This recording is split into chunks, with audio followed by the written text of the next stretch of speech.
Hello and welcome to keep coding. இந்த வீடியோவில் நம்ம ரிடக்ஸோட கோர் கான்செப்ட்ஸ் பார்க்க போகிறோம். யூஸ்வலாக ரிடக்ஸ் எல்லோரும் ரியாக்டோட யூஸ் பண்ணுறாங்க. அதனால் ரியாக்டோட தான் அது லேர்னும் பண்ணுறாங்க. ஸோ அதனால் எது ரிடக்ஸோட ஃபங்க்ஷனாலிட்டி, எது ரியாக்டோட ஃபங்க்ஷனாலிட்டி, எது ரியாக்ட் ரிடக்ஸ் அப்படின்னு சொல்லிட்டு ஒரு லைப்ரரி இருக்குது. அதுதான் ரிடக்ஸையும் ரியாக்டையும் ஜாயின் பண்ணுறது. ஸோ எது ரியாக்ட் ரிடக்ஸோட ஃபங்க்ஷனாலிட்டிங்கிறதுல நிறைய பேர் குழப்பம் இருக்குது. ஸோ ரிடக்ஸ் ஒரு ஸ்டாண்டலான் லைப்ரரி. அதை ரியாக்டோட யூஸ் பண்ணணும் அப்படிங்கிற அவசியமே இல்லை. அதை ஃப்ரண்ட் எண்டில் தான் யூஸ் பண்ணணுங்கிற அவசியமும் இல்லை. அது பேக் எண்டில் கூட யூஸ் பண்ண முடியும். ஸோ அந்த லைப்ரரியில் உள்ள கோர் கான்செப்ட்ஸை தான் இப்போ பார்க்க போகிறோம். ஸோ இப்போ நம்ம லேர்ன் பண்ணுறது எல்லாமே ரிடக்ஸில் உள்ள விஷயம், ரியாக்ட் ரிடக்ஸ்லேயோ ரியாக்ட்லேயோ இருக்கிற விஷயம் இல்லை. ஸோ தட் நமக்கு ரிடக்ஸோட ஃபங்க்ஷனாலிட்டிஸ் எல்லாம் தெரிஞ்சிச்சுன்னா அதுக்கப்புறம் அது ரியாக்டோட எப்படி இன்ட்ராக்ட் பண்ணுது அப்படிங்கிறது நமக்கு புரியும் பெட்டராக. ஸோ இந்த வீடியோவில் நம்ம ஸ்டோர் அப்படின்னா என்ன, ரெடியூசர்னால் என்ன, அப்புறம் ஆக்ஷன்னா என்ன, மிடில் வேர்னால் என்னன்னு பார்க்க போகிறோம். ஸோ இதுதான் ரிடக்ஸுங்கிற லைப்ரரியிலேருந்து வர்றது. ஸோ இது தவிர மற்றதெல்லாம் எக்ஸ்டர்னல் லைப்ரரிஸ், அதாவது ரியாக்டில் இருந்தோ ரியாக்ட் ரிடக்ஸில் இருந்தோ வர்றது. ஸோ இப்போ இதை லேர்ன் பண்ணுறதுக்காக நான் இப்போ யூஐ யூஸ் பண்ணலை. ஸோ நான் ஸ்கிரிப்டில் ரன் பண்ணி தான் காமிக்க போகிறேன். அதனால் நான் ஒரு சிம்பிளான Node.js ப்ராஜெக்ட் க்ரியேட் பண்ணிக்கிட்டேன். ஸோ npm init போட்டு இந்த ப்ராஜெக்ட் க்ரியேட் பண்ணிவிட்டு அதில் ரிடக்ஸை மட்டும் ஒரு டிபெண்டன்சியாக ஆட் பண்ணியிருக்கேன். ஸோ இங்கே பார்த்திங்கன்னா இந்த லைன் மட்டும் நம்ம ஆட் பண்ணணும். அப்போ தான் ES6 இம்போர்ட் நம்ம பண்ண முடியும். அதாவது டைப் மாடியூல் அப்படின்னு கொடுத்தா மட்டும்தான் இந்த மாதிரி ES6 இம்போர்ட் பண்ண முடியும். இம்போர்ட் ஃப்ரம் ரிடக்ஸ் அப்படின்னு. ஸோ அதனால் அது மட்டும் நான் கொடுத்துருக்குறேன். ஓகேவா? ஸோ இங்கே இந்த ஸ்கிரிப்டை ரன் பண்ணுறதுக்கு நான் டெர்மினல் வச்சுருக்கிறேன். ஸோ சொல்கிற லாக் டெஸ்ட் அப்படின்னு கொடுத்தோன்னா இங்கே டெஸ்ட் ரன் ஆகும். ஓகே. ஸோ இப்போ நம்ம ஒரு ஸ்டோர் க்ரியேட் பண்ண போகிறோம் ஃபஸ்ட். ஓகேவா? எப்படி ஸ்டோர் க்ரியேட் பண்ணுறது அப்படின்னா, ரிடக்ஸில் க்ரியேட் ஸ்டோர் அப்படின்னு சொல்லிட்டு ஒரு ஃபங்க்ஷன் இருக்குது. ஸோ அதை யூஸ் பண்ணி க்ரியேட் ஸ்டோர் அப்படின்னு சொல்லிட்டு ஒரு ஸ்டோர் நம்ம க்ரியேட் பண்ணணும். ஒரு ஸ்டோர் க்ரியேட் பண்ணுறதுக்கு நமக்கு ஒரு ரெடியூசராவது மினிமம் வேணும். ஓகேவா? ஸோ ஒரு ரெடியூசர் அப்படிங்கிறது என்னென்னு பார்ப்போம். ஒரு ரெடியூசருங்கிறது ஒரு சிம்பிளான ஃபங்க்ஷன். ஓகேவா? ரூட் ரெடியூசர்னு இதுக்கு நான் பேர் வைக்கிறேன். ஸோ இந்த ரெடியூசருக்கு 2 பேராமீட்டர் எப்போதும் இருக்கும். ஒன்று ஸ்டேட்டு, இன்னொன்று ஆக்ஷன். ஸோ இந்த ஸ்டேட்டுங்கிறது தான் ப்ரீவியஸ் ஸ்டேட். ஸோ நம்ம இது எக்ஸாம்பிளில் பார்ப்போம். ஸோ பார்க்கும்போது தான் நமக்கு புரியும். நம்ம இப்போ என்ன எக்ஸாம்பிள் பார்க்க போகிறோன்னா, ஒரு லைட் ஸ்விட்ச் இருக்குதுன்னு வச்சுப்போம். அதை ஆன் பண்ணால் லைட் எரியணும், ஆஃப் பண்ணால் லைட்டு எரியக்கூடாது. அதே மாதிரி அந்த லைட்டுக்கு ஒரு சில கலர்ஸ் இருக்குது. அந்த கலர்ஸையும் நம்ம சேஞ்ச் பண்ண முடியணும். ஸோ இந்த கலரையும் இந்த லைட் எரியுதா இல்லையாங்கிறதையும் நம்ம ஒரு ஸ்டேட்டில் மெயின்டைன் பண்ணணும். ஸோ அப்போ தானே நம்மளால் யூஐயில் காமிக்க முடியும். ஸோ அந்த ஸ்டேட்டில் மெயின்டைன் பண்ணுறதுக்கு நம்ம ரெடியூசரில் என்ன பண்ணணுமோ அதை பண்ணுவோம். ஸோ ஃபஸ்ட்டு நான் கலர் யூஸ் பண்ண போகிறதில்ல, வெறும் ஸ்டேட், அதாவது ஒரு லைட் ஆனாக இருக்குதா இல்லை ஆஃபாக இருக்குதா அப்படிங்கிறத மட்டும் ட்ராக் பண்ண போகிறேன். அதை இந்த ரூட் ரெடியூசரில் ட்ராக் பண்ண போகிறேன். ஸோ இதை நான் என்ன பண்ண போகிறேன்னா, யூஸ்வலாக நம்ம நிறைய ஸ்விட்ச் கேஸ் ரெடியூசர்ஸில் யூஸ் பண்ணுவோம். ஏன்னா ஒவ்வொரு ஆக்ஷனுக்கு தகுந்த மாதிரி நம்ம நியூ ஸ்டேட் ரிட்டர்ன் பண்ணணும். ஸோ ஆக்ஷனோட டைப்பை ஸ்விட்ச் கேஸில் போடுறேன். ஆக்ஷனோட டைப் ஆன்னு இருந்ததுன்னா, ஸ்விட்ச் ஆன்கிற ஆக்ஷன் வந்துச்சு அப்படின்னு சொன்னால் எனக்கு ஸ்டேட் ட்ரூன்னு மாறிடணும். ஸோ நான் ரிட்டர்ன் ட்ரூ அப்படின்னு கொடுக்குறேன். என்ன ஸ்டேட்டாக இருந்தாலும் அது ட்ரூன்னு மாறிடணும். ஓகேவா? ஸோ ப்ரீவியஸ் ஸ்டேட் நமக்கு இந்த ஸ்டேட்டில் வரும். நெக்ஸ்ட்டு ஸ்டேட்டை நம்ம ரிட்டர்ன் பண்ணுறோம். ஓகே.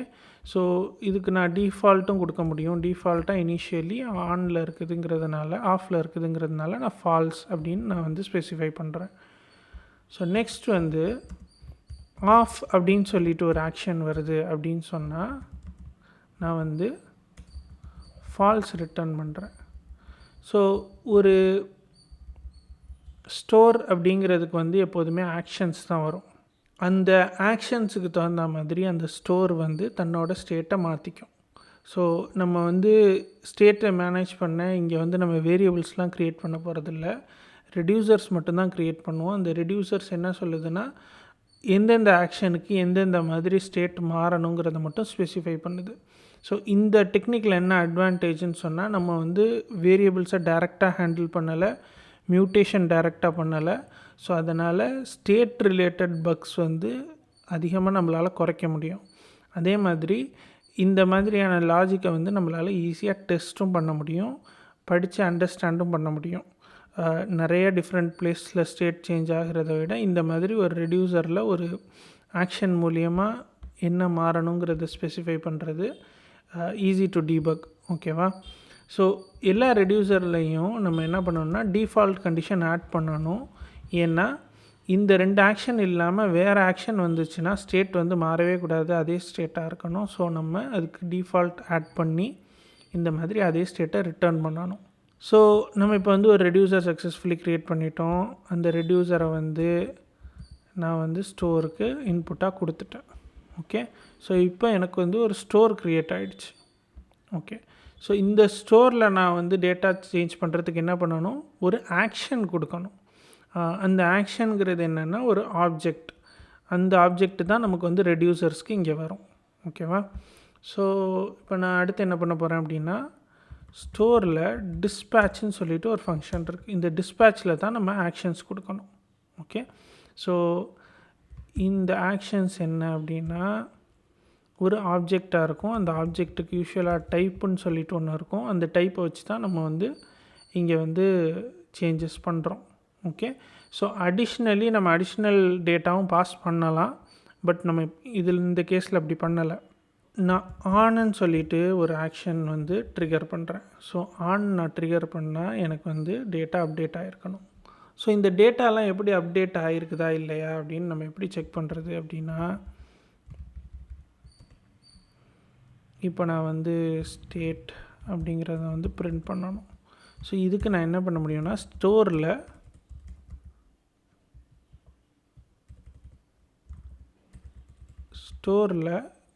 கெட் ஸ்டேட் அப்படின்னு சொல்லிட்டு ஒரு ஃபங்க்ஷன் இருக்கும். ஸோ இதை கால் பண்ணால் at any point of time ஒரு ஸ்டோரில் வந்து என்ன டேட்டா இருக்குதோ அதை வந்து ரிட்டர்ன் பண்ணும். ஸோ இப்போ நான் என்ன பண்ண போகிறேன், நோட் இண்டெக்ஸ் ரன் பண்ணுறேன். ஸ்டேட் எனக்கு ட்ரூன்னு வருது. ஸோ இனிஷியலி ஃபால்ஸாக இருந்தது, நான் வந்து ஒரு ஆன் பாஸ் பண்ணேன், அதனால் எனக்கு வந்து அது ட்ரூவாக மாறிடுச்சு. ஓகே, ஸோ இப்போ நான் அகெயின் ஆஃப் பாஸ் பண்ணுறேன். இப்போ திரும்ப ரன் பண்ணால் எனக்கு ஸ்டேட் ஃபால்ஸில் இருக்குது. ஓகேவா? ஸோ இனிஷியலி ஃபால்ஸில் இருந்தது, அப்புறம் ட்ரூக்கு மாறிச்சு, அப்புறம் திரும்ப எனக்கு ஃபால்ஸுக்கு மாறிடுச்சு. ஓகே, ஸோ இப்போ இந்த ஸ்டோர் வந்து எப்போல்லாம் சேஞ்ச் ஆகுதோ அப்போல்லாம் வந்து ஒரு ஆக்ஷன் பண்ணுறதோ இல்லை ஏதோ ஒன்று பண்ணணும் அப்படின்னு வச்சுங்க. ஸ்டோரை வந்து லிசன் பண்ணிக்கிட்டு இருக்கணும். நம்ம என்ன பண்ணணும்னா ஸ்டோரில் சப்ஸ்கிரைப் பண்ணணும். ஓகே, ஸோ இந்த சப்ஸ்கிரைபுக்குள்ளே நான் என்ன பண்ண போகிறேன், console.log ஸ்டேட். ஓகேவா? இந்த ஸ்டேட் என்னங்கிறத வந்து நான் வந்து பிரிண்ட் பண்ண போகிறேன். ஸோ யூஸ்வலாக ஆப்ஜெக்டாக இருந்ததுன்னா அதை வந்து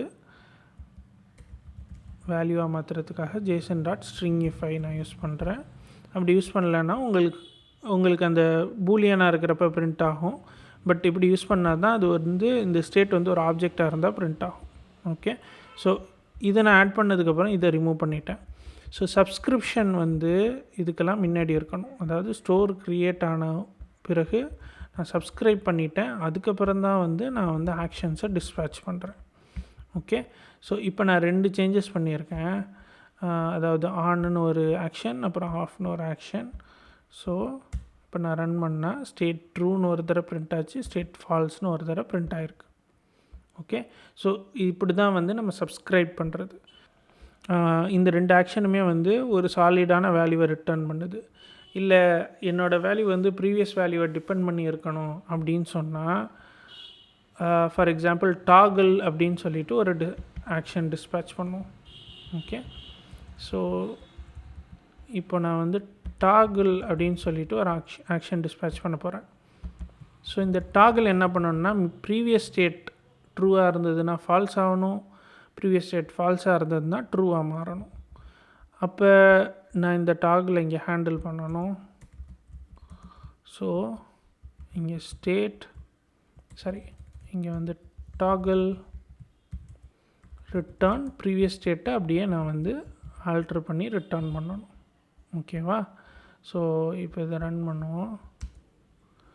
true and then false and then again false first வருது, அப்புறம் ட்ரூ வருது, விச் இஸ் ராங்.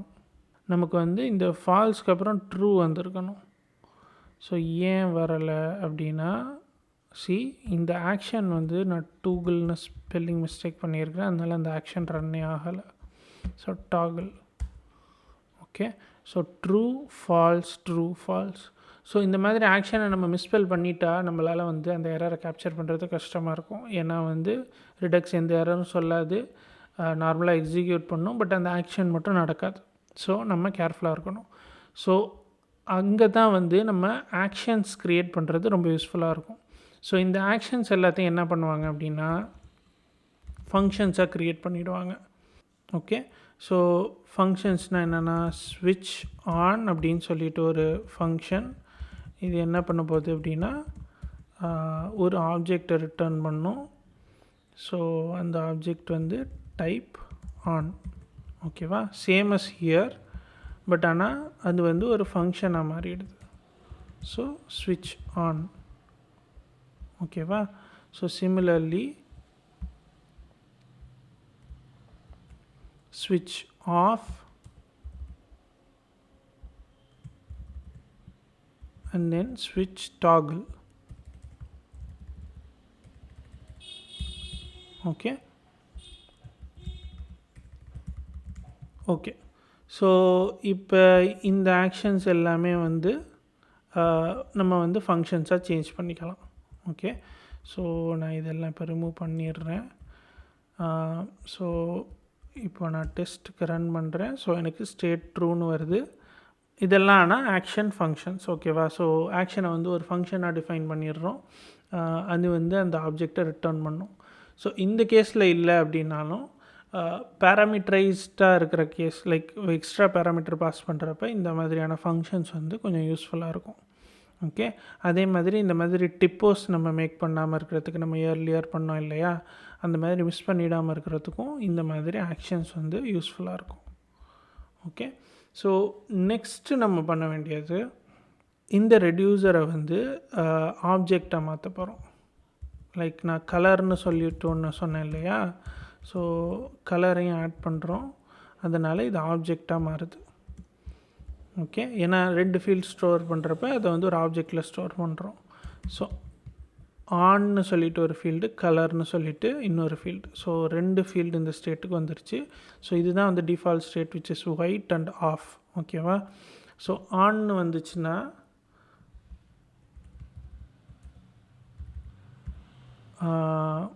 அதே ஸ்டேட் வரணும், ஆனால் ஆன் வந்து ட்ரூ ஆகிடணும். ஸோ இந்த மாதிரி ஸ்ப்ரெட் பண்ணி நம்ம புது ஸ்டேட்டை ரிட்டர்ன் பண்ணுறோம். ஓகே, ஸோ ப்ரீவியஸ் ஸ்டேட் வந்து என்ன இருந்துச்சோ கலர் அப்படியே எடுத்துக்கிறோம், பட் ஆனை மட்டும் சேஞ்ச் பண்ணுறோம். ஓகே, ஸோ சிமிலர்லி இங்கேயும் கலரை வச்சுட்டு ஆன் மட்டும் சேஞ்ச் பண்ணுறோம், இங்கேயும் கலரை வச்சுட்டு ஆன் மட்டும் சேஞ்ச் பண்ணுறோம். ஓகே, ஸோ இப்போது நெக்ஸ்ட் வந்து நம்ம கலரையும் சேஞ்ச் பண்ணணும். அப்படின்னா வந்து எனக்கு வந்து அடிஷ்னலி கான்ஸ்ட் செட் கலர் அப்படின்னு சொல்லிட்டு நான் ஒரு ஆக்ஷன் டிஃபைன் பண்ணுறேன். ஸோ இந்த ஃபங்க்ஷனில் இப்போ நான் வந்து பேராமீட்டர் வாங்க போகிறேன். என்னென்னா கலர்னால் என்ன, எந்த கலருக்கு செட் பண்ணணும் அப்படிங்கிறத வாங்க போகிறேன். ஸோ அதனால் அந்த கலரையே வந்து நான் வந்து ரிட்டர்னும் பண்ணுறேன். ஓகே, ஸோ இது வந்து இப்போ பேராமீட்டரைஸ்டான ஆக்ஷன் ஆகிடுச்சு. ஸோ இது வரைக்கும் நமக்கு பேராமீட்டர் தேவைப்படலை, இப்போ பேராமீட்டர் வந்துருச்சு. ஸோ இந்த செட் கலரில் வந்து ஒரு டைப் இருக்கணும். ஸோ அந்த டைப் என்ன அப்படின்னா வந்து செட் கலர். ஓகேவா? ஸோ செட் கலர்னு சொல்லிட்டு அடிஷ்னலாக ஒரு டைப் வரும். ஸோ இதை நம்ம இப்போ ஹேண்டில் பண்ணணும். இங்கே எப்படி ஹேண்டில் பண்ணுறது? Case set colour, okay, return. இப்போ நான் கலரை சேஞ்ச் பண்ணுறேன், பட் ஆனை சேஞ்ச் பண்ணலை. அதே மாதிரி கலர் வந்து எனக்கு ஆக்ஷனில் இருந்து வருது. ஸோ அதை எப்படி ஹேண்டில் பண்ணணும் அப்படின்னா, ஸ்டேட்டை வந்து ஸ்ப்ரெட் பண்ணிவிட்டேன், கலரை சேஞ்ச் பண்ண போகிறேன். அந்த கலர் எந்த கலர்னால் ஆக்ஷனில் கலர்னு சொல்லிட்டு ஒரு ஃபீல்டு நான் இங்கே பாஸ் பண்ணுறேன். அதை வந்து எடுத்துக்க அப்படின்னு சொல்லி நான் இங்கே ஸ்பெசிஃபை பண்ணுறேன். ஸோ ஓகே, எனக்கு கலர் சேஞ்ச் ஆச்சுன்னா அது வந்து கலரை இங்கே பாஸ் பண்ணும், உடனே நம்ம அதை ரெடியூசரில் சேஞ்ச் பண்ணிடுறோம். ஓகே, ஸோ இப்போ ஸ்விட்ச் ஆன் பண்ணிட்டோம். டிஸ்பேட்ச் பண்ண போகிறேன். செட் கலர் ஆஃப் க்ரீன்னு சொல்லிவிட்டு நான் இப்போ வந்து இதுக்கு செட் பண்ண போகிறேன். ஸோ இப்போ ரன் பண்ணுறேன். ஃபஸ்ட் வந்து இனிஷியலி ஃபால்ஸ் அண்ட் ஒயிட்டாக இருந்தது. அப்புறம் என்னோடய ஸ்விட்ச் ஆன் போனதுக்கப்புறம் அது வந்து ட்ரூ அண்ட் ஒயிட்டாக மாறிச்சு. அப்புறம் செட் கலர் போனதுக்கப்புறம் க்ரீன் அண்ட் ட்ரூவாக இருக்குது. ஓகே, ஸோ நம்மளோட set colour is working fine. So இப்போ நம்ம நிறைய ஃபீல்டு, நிறைய டீப்பான ஆப்ஜெக்ட்ஸ் அதெல்லாம் இருக்குது அப்படின்னா எப்படி ஹேண்டில் பண்ணுறது? இதே மாதிரி ஒரு சுவிட்ச் கேஸ்க்குள்ளேயே கேஸாக எழுதணுமா அப்படின்னா கிடையாது. ஸோ நம்ம தனித்தனி ரெடியூசராக எழுதி அதெல்லாம் வந்து ஒன்றா ஜாயின் பண்ண முடியும். ஸோ இப்போ நம்ம அதான் பார்க்க போகிறோம். ஸோ இந்த ரூட் ரெடியூசரை நம்ம 2 ரெடியூசராக வந்து ஸ்ப்ளிட் பண்ண போகிறோம். ஓகே, ஸோ நம்மக்கிட்ட 2 ஃபீல்டு இருக்குது இல்லையா? ஸோ ஒன்று வந்து ஆன் ரெடியூசர், ஆனா இல்லை ஆஃபாங்கிறத மட்டும் செட் பண்ணுறதுக்குள்ளது. இன்னொன்று வந்து கலர் ரெடியூசர்னு மாற்ற போகிறோம். ஸோ இப்போ இது வந்து முன்னாடி இருந்த மாதிரி நார்மலான ஸ்டேட்டாக மாறிடும். Okay, state equal to false. So இந்த ரெடியூசரில் வந்து நம்ம ஆன்னா என்ன பண்ணணுமோ, அதாவது ஆன் ஆர் ஆஃப் ஸ்டேட் என்ன மெயின்டைன் பண்ணணுமோ அதுக்கு மட்டும்தான் நம்ம கோட் எழுத போகிறோம். Okay, so return true and then return false,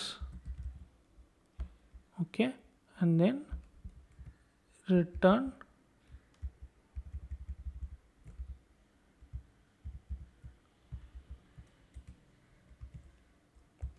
not state. Okay, so previous state இருக்கக்கூடாது. ஸோ இப்போ நான் இந்த செட் கலருக்கும் இதுக்கும் சம்மந்தமே கிடையாது. ஸோ ஆன் ஆர் ஆஃபை வந்து அது வந்து அந்த ஆக்ஷன் எதுவுமே பண்ண போகிறதில்ல அப்படின்னா நான் அந்த ஆக்ஷனை எழுத வேண்டியதில்லை. ஓகே, ரிமூவ் பண்ணிட்டேன். டிஃபால்ட் வந்து இருக்கணும். ஸோ ஆன் ரெடியூசர் எழுதிட்டேன். ஸோ இப்போ வந்து கலர் ரெடியூசர் தேவை. ஸோ எப்படியும் நம்ம இந்த ரூட் ரெடியூசரை ரிமூவ் பண்ணிவிடுவோம். ஸோ நான் வந்து கலர் ரெடியூசராக இதை சேஞ்ச் பண்ணிட்டேன். ஸோ இனிஷியலாக இருக்க வேண்டிய கலர் என்ன? ஒயிட் இல்லையா? ஒயிட். அதே மாதிரி இது வந்து ஆன் ஆஃப் டாகிள்லாம் இது வந்து ஹேண்டில் பண்ண வேண்டிய அவசியமே இல்லை, ஏன்னா கலருக்கும் அதுக்கும் சம்மந்தம் இல்லை. ஸோ நான் ரிமூவ் பண்ணிட்டேன். ஸோ இப்போ நான் என்ன பண்ணணும், இந்த மாதிரி நான் ஒரு ஆப்ஜெக்டே ரிட்டர்ன் பண்ண போகிறதில்ல, ஒரு வேல்யூ தான் ரிட்டர்ன் பண்ண போகிறேன். ஸோ ஆக்ஷன் டாட் கலரை நான் ரிட்டர்ன் பண்ணால் எனக்கு போதும். ஓகே, ஸோ கலர் ரெடியூசர் வந்துருச்சு, நமக்கு ஆன் ரெடியூசர் வந்துருச்சு. ஓகே, ஸோ இப்போ கம்பைன்ட் ரெடியூசர்னு ஒன்று இருக்குது. இப்போ நம்ம வந்து கான்ஸ்ட் ரூட் ரெடியூசர் வந்து நமக்கு எப்படி வரும்னா கம்பைன்ட் ரெடியூசர்னு சொல்லிட்டு ஒரு ஃபங்க்ஷன் இருக்குது. ஸோ இதை யூஸ் பண்ணி இதுக்கு வந்து ஒரு ஆப்ஜெக்ட் நம்ம பாஸ் பண்ணணும். அதில் கலர் அப்படிங்கிற வேல்யூவுக்கு கலர் ரெடியூசர் யூஸ் பண்ண, ஆன் அப்படிங்கிற வேல்யூவுக்கு ஆன் ரெடியூசர் யூஸ் பண்ண அப்படின்னு சொல்லி நம்ம ஸ்பெசிஃபை பண்ணிடணும். ஓகே, ஸோ இது ரெண்டுத்தையும் ஜாயின் பண்ணி நமக்கு ரூட் ரெடியூசர் வந்து இது ரெடி பண்ணிடும். ஸோ இந்த ரூட் ரெடியூசரை நம்ம இங்கே கொடுத்தா போதும். ஸோ நம்ம ஒரு பெரிய ஸ்விட்ச் கேஸ் ஸ்டேட்மெண்ட்டாக ஒரு ரெடியூசராக இருந்தது 2 ரெடியூசராக பிரிச்சிட்டோம். அப்புறம் இந்த ரெடியூசரை வந்து நம்ம கம்பைன் பண்ணிட்டோம். கம்பைன் பண்ண ரெடியூசரை வந்து நம்ம பாஸ் பண்ணுறோம். ஸோ இப்படி வந்து எனி லெவல் ஆஃப் ரெடியூசரை வந்து நம்ம கம்பைன் பண்ணிகிட்டே போகலாம், ஒரு ட்ரீ மாதிரி. ஸோ இங்கே 2 ரெடியூசரை சேர்த்து ஒரு ரெடியூசர் ஆக்கியிருக்கோம். இந்த ரெடியூசரை வந்து ஒரு கம்பைன் ரெடியூசரில் பாஸ் பண்ணால் அதுவும் அக்செப்ட் பண்ணிக்கும். ஸோ எத்தனை லெவல் ஆஃப் ட்ரீ வேணாலும் நம்ம க்ரியேட் பண்ண முடியும். ஓகேவா? ஸோ ஒரு பெரிய ஆப்ஜெக்ட், டீப்பான ஆப்ஜெக்ட்னால் நம்ம வந்து ஒரே ரெடியூசரில் எழுத வேண்டிய அவசியமே இல்லை. ஸோ இப்போ ரன் பண்ணுறேன். I am getting the same output, but நான் வந்து 2 ரெடியூசராக வந்து அதை பிரிச்சுட்டேன். ஓகே, ஸோ ஃபைனலாக இருக்கிற கான்செப்ட் என்னென்னா மிடில்வேர். இந்த மிடில்வேர் வந்து கொஞ்சம் அட்வான்ஸ்டான கான்செப்ட். நார்மலாக வந்து நம்ம யூஸ் பண்ணுறது ரொம்ப கம்மி, அவாய்ட் பண்ணுவோம். ஆனால் ப்ளகின்ஸ் எழுதுகிறவங்கெல்லாம் வந்து மிடில்வேர்ஸில் தான் எழுதுவாங்க. ஸோ இப்போ நம்ம என்ன பண்ண போகிறோன்னா வந்து ஒரு லாகிங் மிடில்வேர் மட்டும் எழுத போகிறோம். அது என்ன பண்ணும் அப்படின்னு சொன்னால், நமக்கு என்னென்ன ஆக்ஷன்ஸ்லாம் வந்துச்சு அப்படிங்கிறத லாகிங் மட்டும் ஸ்க்ரீனில் பண்ணும். ஸோ இது யூஸ் பண்ணி தான் ரெடிக்ஸ் டெவ் டூல்ஸ்லாம் இருக்காது. அந்த மாதிரி ஒரு லாகர் மட்டும் பண்ண போகிறோம். பட் நீங்கள் என்ன சேஞ்சஸ் பண்ணணும் அப்படின்னாலும் மிடில்வேர்க்குள்ளேயும் பண்ண முடியும். மிடில்வேர் அப்படிங்கிறது வந்து ஒரு ஹையர் ஆர்டர் ஃபங்க்ஷன்.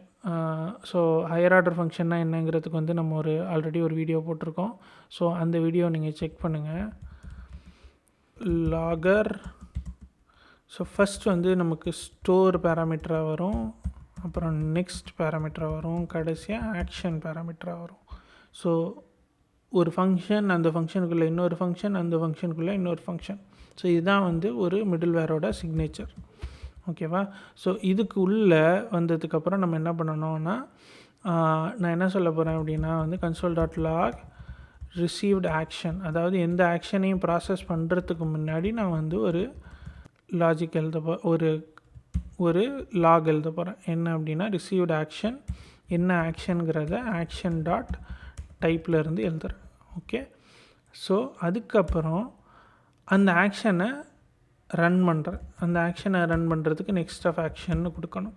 ஸோ எப்போ நம்ம மிடில்வேர் எழுதினாலும் இந்த நெக்ஸ்ட் ஆஃப் ஆக்ஷன் கண்டிப்பாக இருக்கணும். ஸோ இது இல்லை அப்படின்னு சொன்னால் உங்கள் மிடில்வேர் வந்து அதுலேருந்து ரெடியூசருக்கு பாஸே ஆகாது. ஸோ அது வந்து ஒரு ஃபெயிலியர் கேஸ். ஸோ மோஸ்ட்லி இல்லை, ஆல் கேஸஸில் ஒரு நெக்ஸ்ட் ஆஃப் ஆக்ஷனாவது இருக்கிற மாதிரி இருக்கும். ஓகே, ஸோ அந்த ஆக்ஷனை ப்ராசஸ் பண்ணதுக்கு பிறகு console.log இப்போ என்ன பண்ண போகிறேன் அப்படின்னா completed processing ஓகே அப்படின்னு மென்ஷன் பண்ணுறேன். இப்போ ஆக்ஷன் டாட் டைப். இப்போ நான் இந்த லாகரை எழுதிட்டேன். இந்த லாகரை எப்படி யூஸ் பண்ணணும் அப்படின்னு சொன்னால் அப்ளை மிடில்வேர் அப்படின்னு சொல்லிட்டு ஒரு ஃபங்க்ஷன் இருக்குது. ஸோ இந்த அப்ளை மிடில்வேரில் நம்ம any number of middleware pass பண்ணலாம். ஸோ நான் இப்போ வந்து ஒரு மிடில்வேர் தான் வச்சுருக்கேன். ஸோ லாகரை பாஸ் பண்ணிவிட்டு இப்போ இந்த கோடை ரன் பண்ணுறேன். ஓகே, ஸோ இங்கே பாருங்கள் ரிசீவ்டு ஆக்ஷன் ஆன் அப்படின்னு சொல்லுது. இது வந்து நான் ஸ்டேட்டை சேஞ்ச் பண்ணுறதுக்கு முன்னாடியே. ஸோ இங்கே நான் நினச்சா அந்த ஸ்டேட்டை சேஞ்ச் பண்ணாமல் அவாய்ட் கூட பண்ண முடியும். லைக் இஃப் இந்த ஆக்ஷனாக இருந்ததுன்னா நெக்ஸ்ட் ஆஃப் ஆக்ஷன் எக்ஸிக்யூட் பண்ணாத அப்படின்னு நான் சொன்னேன்னா அந்த ஆக்ஷனே நடக்காமல் நம்மளால் ஸ்டாப் பண்ண முடியும். ஓகே, ஸோ அதுதான் மிடில்வேரோட அட்வான்டேஜ். நீங்கள் காம்ப்ளெக்ஸான லாஜிக்லாம் எழுதணுன்னா இதில் எழுத முடியும். ஸோ அதனால தான் ப்ளகின்ஸ்லாம் வந்து மிடில்வேரை டிபெண்ட் பண்ணியிருக்கு. அதே மாதிரி ஒன்ஸ் ஸ்டேட் சேஞ்ச் ஆனதுக்கப்புறம் சப்ஸ்கிரைபரில் இருக்கிற லாகிங்கும் சேஞ்ச் ஆனதுக்கப்புறம் நம்ம வந்து கம்ப்ளீட்டட் ப்ராசஸிங்கிற இந்த லைன் வந்து நமக்கு எக்ஸிக்யூட் ஆகுது. ஓகே, ஸோ அடுத்த ஆக்ஷன் திரும்ப வருது. அந்த ஆக்ஷனோடையும் நம்ம லாக் பண்ணுறோம். ஸோ திரும்ப வந்து ஸ்டேட் சேஞ்ச் ஆகிறது வந்து சப்ஸ்கிரைபர்லேருந்து வருது. அதுக்கு பிறகு நம்ம எல்லாம் முடிஞ்சதுக்கு பிறகு இந்த கம்ப்ளீட்டட் ப்ராசஸிங் வருது. ஓகேவா? ஸோ இந்த மிடில்வேர் வந்து லைக் முன்னாடியும் நம்ம அதாவது ஒரு ஆக்ஷனை ப்ராசஸ் பண்ணுறதுக்கு முன்னாடி என்ன பண்ணணுமோ அதையும் பண்ண முடியும், பின்னாடி என்ன பண்ணணுமோ அதையும் பண்ண முடியும். ஃபார் எக்ஸாம்பிள் டைமிங் கால்குலேட் பண்ணணுன்னா பண்ணலாம், இல்லை வந்து இன்னும் வேறு ஏதாவது ஃபங்க்ஷனாலிட்டிஸ் இம்ப்ளிமெண்ட் பண்ணணுன்னாலும் இந்த மாதிரி லாகரில் வந்து பண்ண முடியும். ஓகே, ஸோ இதுதான் வந்து பேசிக்ஸ் ஆஃப் ரிடக்ஸ். இந்த 4 விஷயம் தெரிஞ்சிச்சுன்னா உங்களுக்கு ரிடக்ஸ் தெரியும் அப்படின்னு அர்த்தம். இதுக்கு மேலே உங்களுக்கு தெரிய வேண்டியதெல்லாம் ரியாக்ட் ரிடக்ஸுங்கிற லைப்ரரியும் அதை எப்படி ரியாக்டோட இம்ப்ளிமெண்ட் பண்ணுறதுங்கிறது மட்டும்தான். ஸோ இந்த கோர் ரிடக்ஸ் உங்களுக்கு நல்லா தெரிஞ்சிருந்தால் ரிடக்ஸோட கான்செப்ட் வந்து உங்களுக்கு புரிஞ்சிருச்சுன்னு அர்த்தம். ஸோ இந்த வீடியோ பிடிச்சிருச்சுன்னா லைக் பண்ணுங்கள். ஏதாவது ஃபீட்பேக் இருந்ததுன்னா கீழே ஆட் பண்ணுங்கள் கமெண்ட்டில். இன்னும் இந்த மாதிரி வீடியோஸ் பார்க்குறது சப்ஸ்கிரைப் பண்ணுங்கள். தேங்க்யூ.